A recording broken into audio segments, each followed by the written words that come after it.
Hi, everybody. Welcome back to the E3 podcast. I'm Melissa Johnson. Today I have Christina Spence joining us, and we are going to take a deep dive into hiring and growing a team. So thank you, Christina, for joining us today. It's a real pleasure to be here, Melissa. Thank you so much for inviting me. Thank you.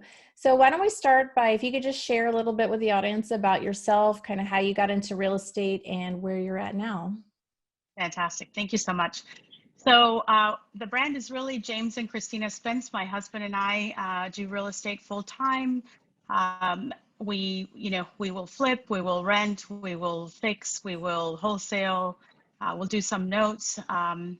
We also, have creative financing as part of our brand. We have been in the real estate business full time for about 3 years, but had been interested for a long time to getting in and had done a few things on the side. We really are, came from corporate America, but somewhere in our careers, we decided that it was time for us to start our own business. So that we planned it for a little while. We looked for an amazing coaching program. So we joined Investor, Mike Hambright, Investor Fuel and Investor Machine programs. And Investor Launchpad, those 3 programs, and that has been fantastic for us over the last years. I think we just counted, we probably finished our 80-something property, 82nd property, I think, in the last 3 years. So we're really excited. We have a great team of people, and corporate America was really good to us, but this is so much more fun.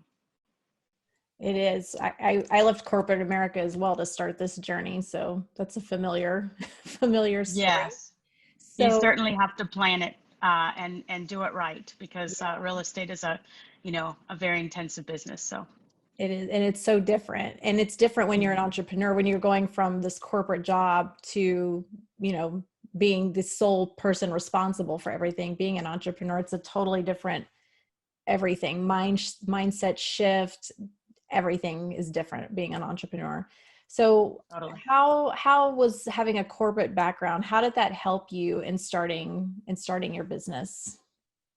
Yeah, that's a great question. So I was always in telecommunications, but marketing and sales, right? So I live and breathe products. I live and breathe, how do you launch an offer to a customer? How do you work with customer service? Those kind of things are places I came from and really enjoyed. And then James came from a financial background. So anything that has to do with creative financing, right? Some of the other things in our offers, those were a good match for both of us. In essence, running a business is very different, as you said, than being part of a corporation. So that's definitely been a learning curve. And really all the masterminds we have attended, we all talk about how to grow a business. That business could be brick business. It could be a plumbing business. It could be a whatever business, right? So being an entrepreneur is a totally different game, just like you said. So the background definitely helped us get started. To this day, we probably have the coolest postcards, right? We probably have the best website. I mean, those kind of things are cool things that we attribute to our team. But we love to connect with our customers, and I think that's made a big difference in our business as well. Does that answer your question? Yeah. So what does your team look like today? Or let's start with your first hire. So what was the first hire that you made? And then how did you kind of decide how to round out the team, and what does that team look like today? I think, some of the great advice we got earlier was in our careers was, don't do things you're not good at, because yes, you're smart and you can learn all of it, but it takes a while. And also don't do things that you don't like, right? Because you might be able to do QuickBooks just fine and hate your life doing them, right? Which here I am. I would not like to do QuickBooks ever. So as an example, right? So we decided what were the critical needs we had for putting forward things that not only did we not know, but would also help us grow a lot, right? And part of that was all around social media, pushing our brand forward, making sure not only we have a cool website that serves, not just for it to show, but to actually serve. How do we get Facebook presence? How do we get Twitter and Google and blah, blah, blah, all those different things, right? That LinkedIn, right? That everyone plays in. And then the second part was, how do we do data, and how do we do data well? And one of the cool things about our mentor is that he taught us from the beginning to put systems in place. So, everybody knows call rail. So first day on the job, we had 10 call rail numbers. Well, what do I need 10 call rail numbers for? I don't. But guess what? We bought them, we had them, and then we never looked back. And now I think we're at like 30 some call rail numbers, and it takes 10 seconds to add one. So putting a ton of systems and processes in place, even when you don't need them, is the best way for us, has been, because it's allowed us to grow without having these concerns. Right. We had an amazing investor who did everything on a whiteboard. Oh my gosh, like that would drive me crazy, because how do you get all those other details in there, right, that you need to manage and run a business? Mm-hmm. So our first two hires, back to that question, were all around social media, different person, super creative. We looked for a specific profile. And then the second person was all about data. And the two of them still joke to this day, because they've been with us for over 3 years now. Actually, this year has been 3 years. They joke that if they had each other's job, they'd shoot themselves, right? Because one's creative, doesn't want to do data, the other one's not creative, wants to do data. So hiring the right person and then incenting them to stay has been tremendous for us. So our first two VAs have helped the team grow. They're really team members in every right. And I think, from your experience, Melissa, VAs usually stay anywhere from 3 to 6 months. So we consider it a big blessing for us and success to have had our first two VAs still with us. And then we've grown the team since then. Wow. So did you use an agency to hire those VAs, or did you seek them out yourself and hire them?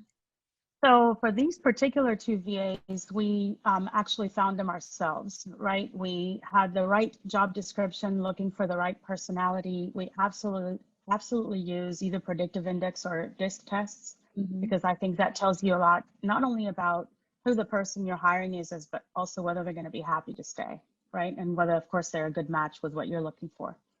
So those are key things in the tools. So the first two, we actually hired them ourselves. Also the third one, our third VA, and then our next two came from an agency, because we were looking for a specific skill set that we needed them to be ready for. And I think that's a good debate, right? Whether you hire yourself or whether you go to an agency that has expertise. I think that's up to the individual investor what they do. We've done both.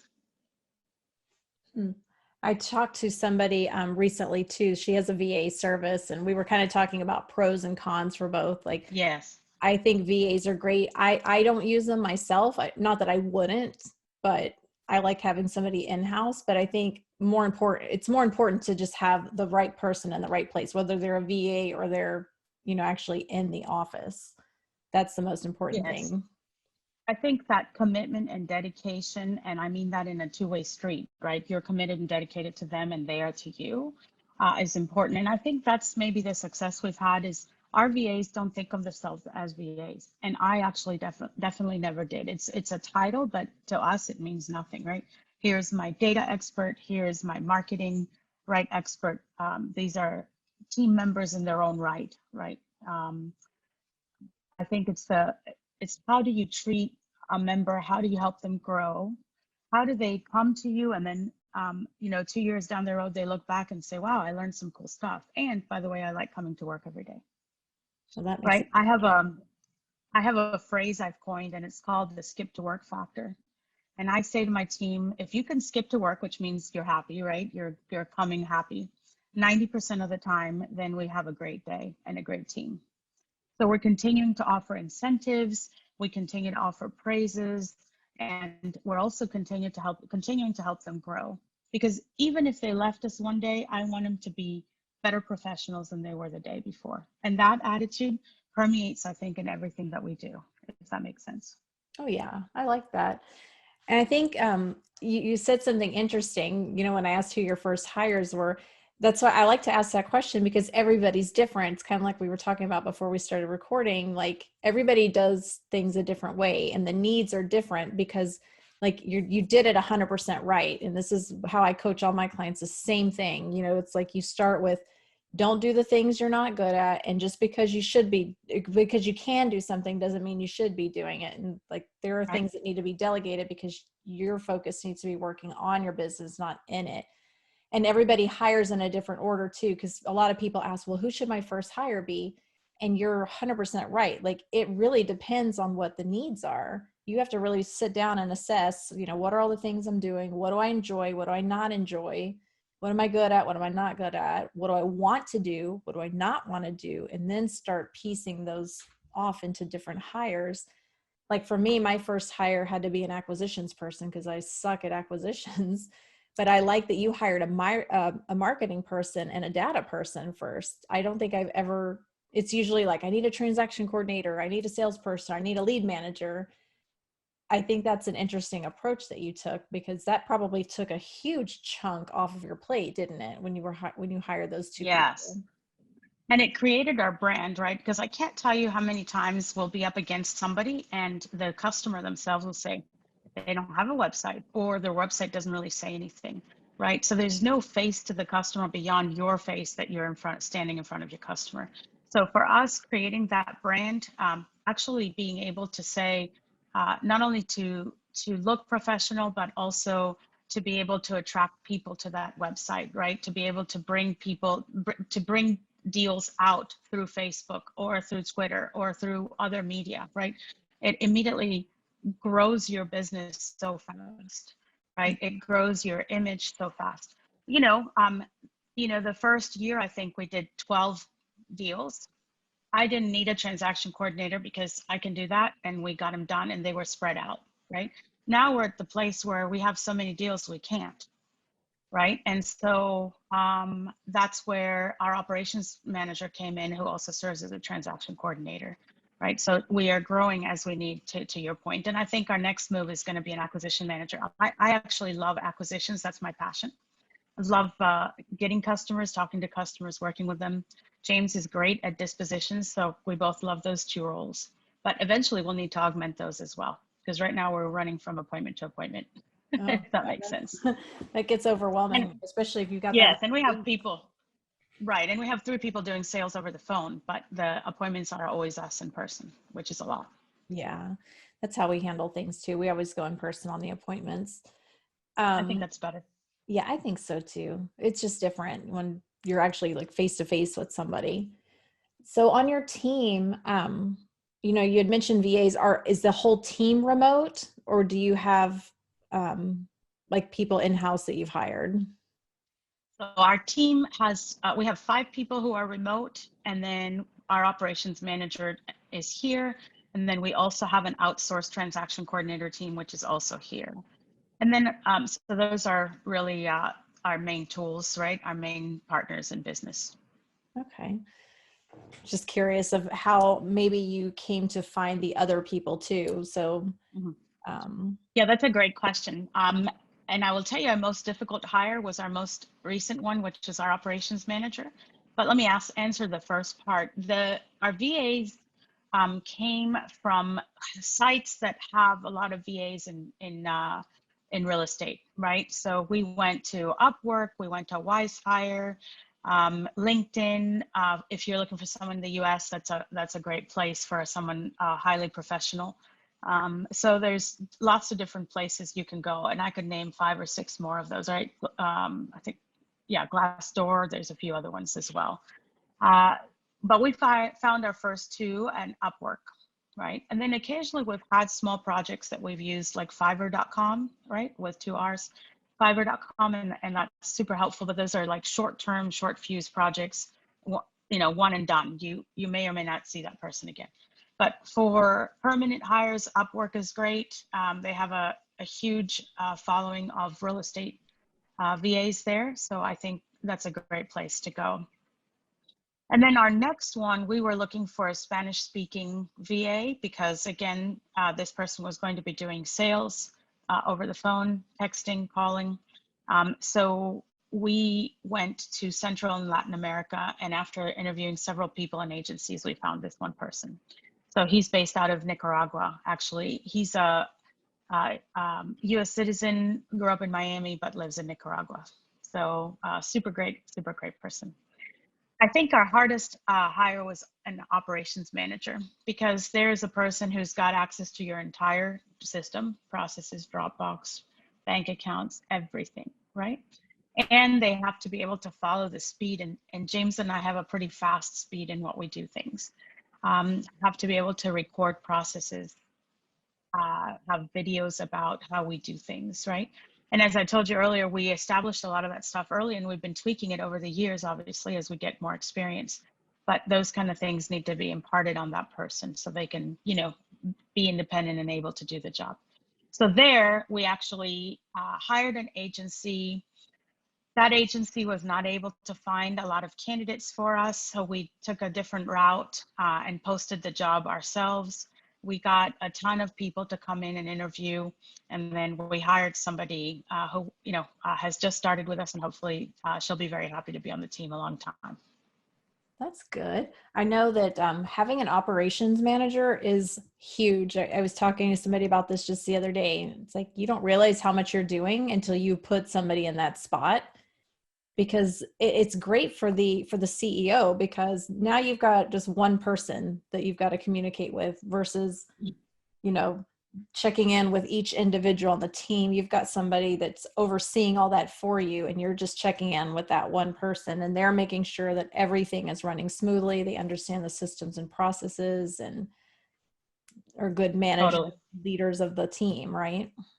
Totally. And that's actually a very important profile. I talked earlier about DISC and predictive index. Those two are tremendous for this particular role. We interviewed a lot of people who had, you know, super interpersonal skills. Great. You know, who doesn't want someone who's super nice and friendly, right? But that particular role needs a very specific DISC profile in order for, again, them to prosper, them to be able to do the details that are needed, right? To make sure they don't miss anything. You know, how often, Melissa, have you seen a HUD that like had $5,000 in an error in there, or even bigger, right? If Oh you yeah. don't catch that, you just got $5,000 less in your pocket, Yep. right?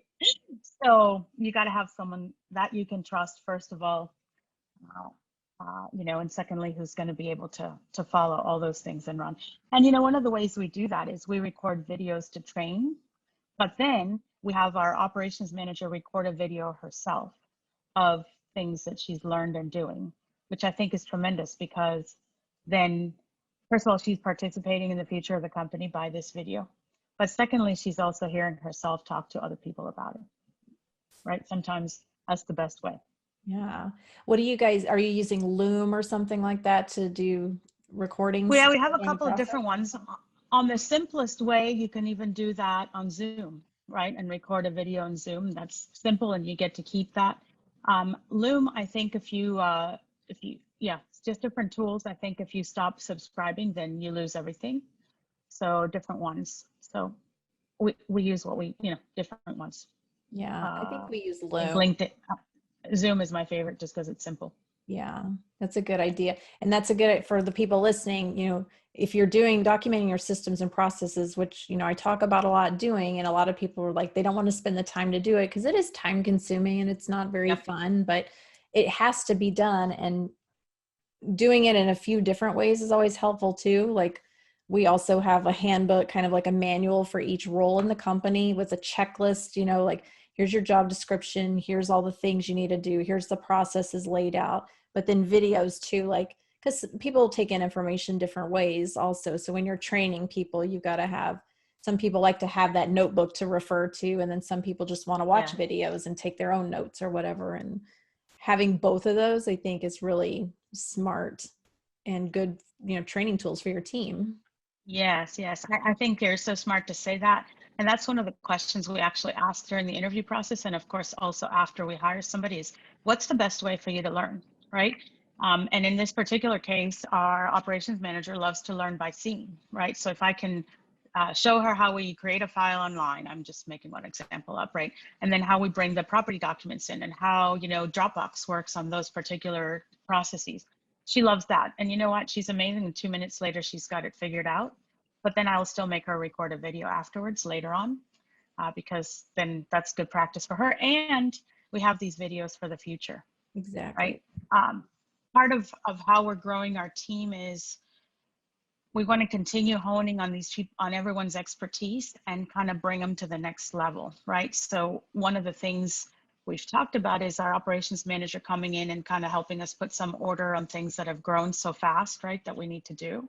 But then there will be some more minor tasks, and these minor tasks should be handed off to somebody else, because her pay grade and her experience is higher than, let's say, calculating how much we paid in utilities this month. So we have actually a couple of people I haven't talked about who are actually teenagers. They came to us asking for a job. And so one of them does some administrative things for us and return postcards and other things like that. And another one does some deal findings for us, which he loves to do. So again, you grow your team based on the needs, and then you move some of the simpler tasks to people who are less experienced, right? And elevate the people you have trained. That's part of, I think, how you grow the expertise on the team as well, if that makes sense. Oh yeah, no, and that's smart, and it encourages, I think, people to stay too, right? Like once they know there's room to grow in there too, and I think that's something that people don't talk enough about, because we in real estate, like we typically don't have huge teams of people, and so it's like, where are the opportunities for growth? Where can you identify places for people to have somewhere to grow into, especially when Yes, your organization is so small? But I like what you're doing, training them up and then bringing new people on and taking some of those smaller tasks off of, so that person can rise up, and then the person underneath them can learn and move up to that next position, hopefully. And there's exactly.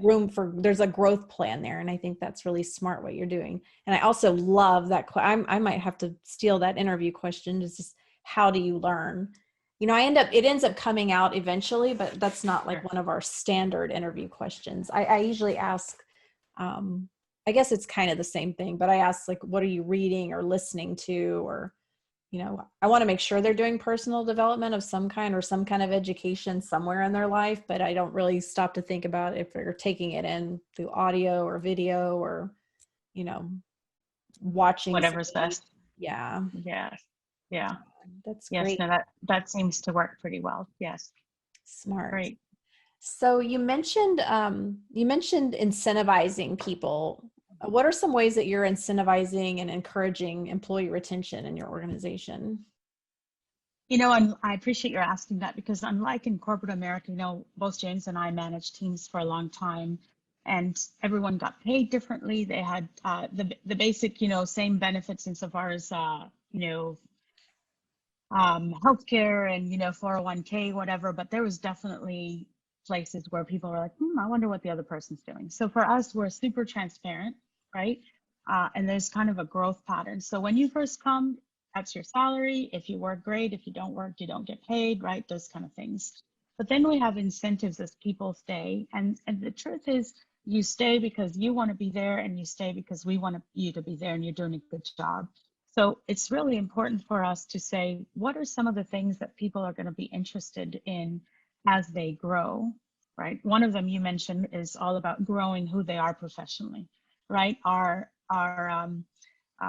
marketing VA who came in knew some things, and she was very creative, but the things that she does now are amazing, amazing, right? And we've sent her to seminars and had her talk to other investors, and she's just bloomed from a knowledge standpoint. So I think your point earlier about growth professionally is key, and we foster that. And we also challenge our people. Like, I just came back from Investor Fuel, and we're going to be stepping into more major SEO. That's going to be a challenge because it's a new field, but she's going to love it. I know she is. She's already gearing up for it. So from a knowledge standpoint, really important, don't make the job stagnant. And the more you need that position, the more you actually need to make sure the person is happy with what they're doing every day. Change it up a little bit, right? Say, hey, you want to take on this special project, right? We just gave a project to one of our texters, unrelated, but he's got the skills to do it, right? So fantastic. So always changing it up a little bit from a knowledge standpoint and content. The second part is salary, benefits, right? What kind of things can make a difference in someone's life? And so if you've been with us for 6 months, we'll give you 5 paid holidays, right? We're not working on during those holidays anyway. and I don't want people to go without food on their table. And I think you know about VAs.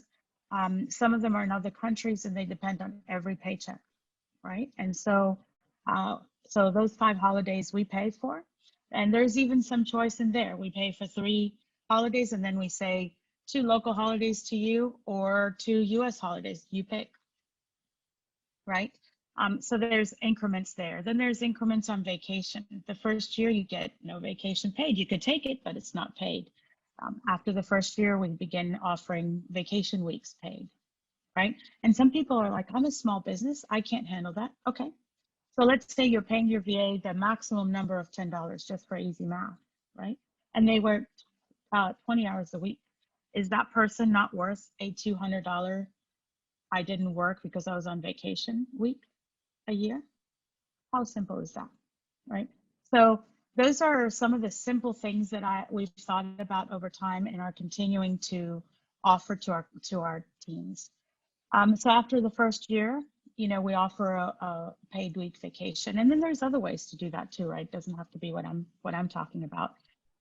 Things like health insurance really matter, right? And if your VAs are internationally, you can find some great rates on that, and that makes a huge difference in their people's lives, which it does for us. So there's other incentives like that. We have bonuses as well for making deals. So 3 of our VAs are into cold calling and texting. So absolutely, they get us a deal, we close it. Guess what? We all win.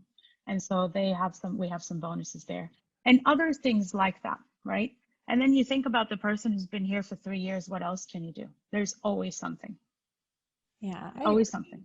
I agree. And there's a lot of ways to be creative with that too. That's right. If you can't afford health and something I did because our organization was so small and the health insurance was going to be so expensive. So instead of that, I was offering to pay like for gym membership for people on the team. You know, it's like I'm not in a position right now to be able to, you know, provide full on health insurance, and I don't have to because, you know, we're like a small organization, but Yes. we can invest in your wellness instead, you know. So there are Yes. other things that you can do like that to help incentivize and keep your employees. That's a great idea. Great idea.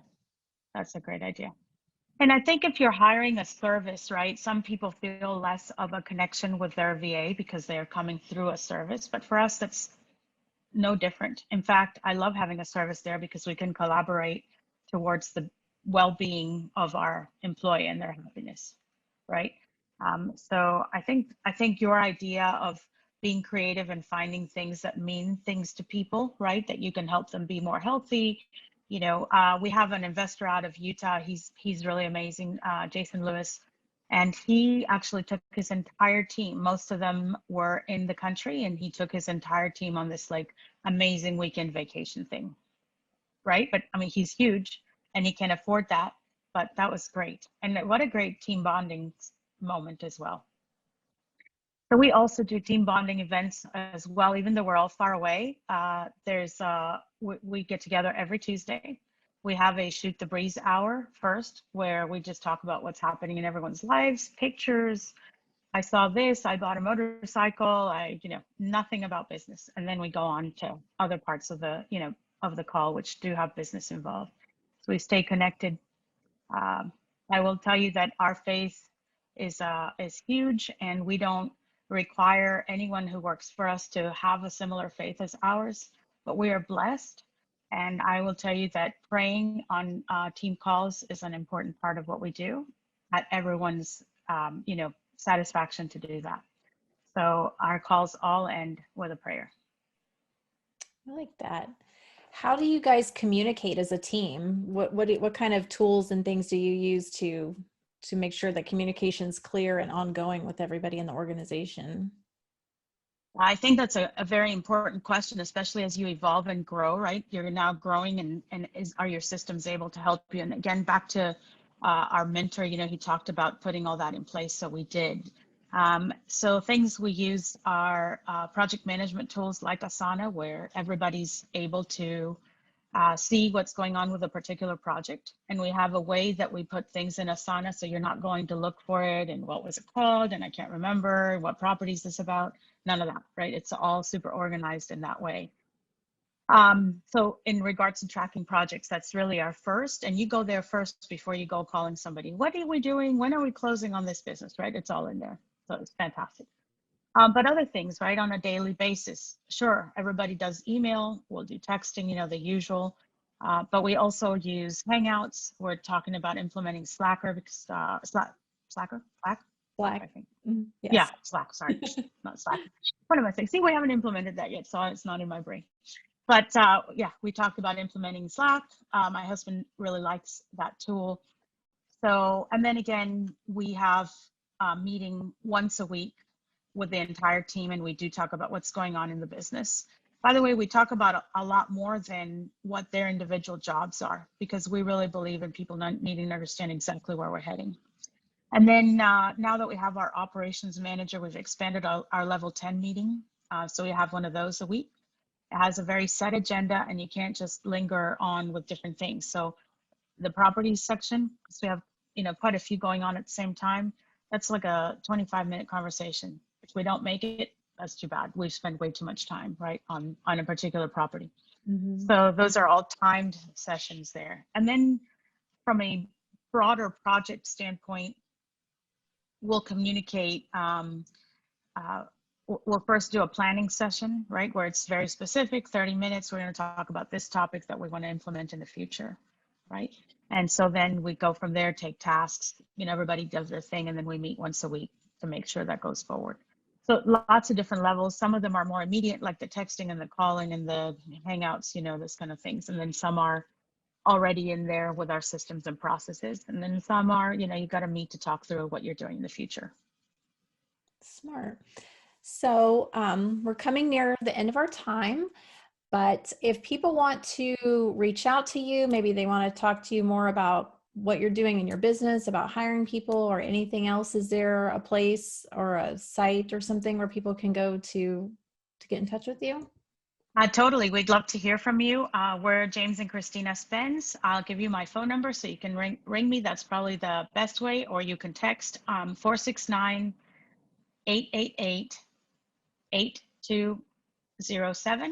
469-888-8207.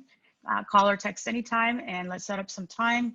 You know, I have a Calendly meeting that on our website.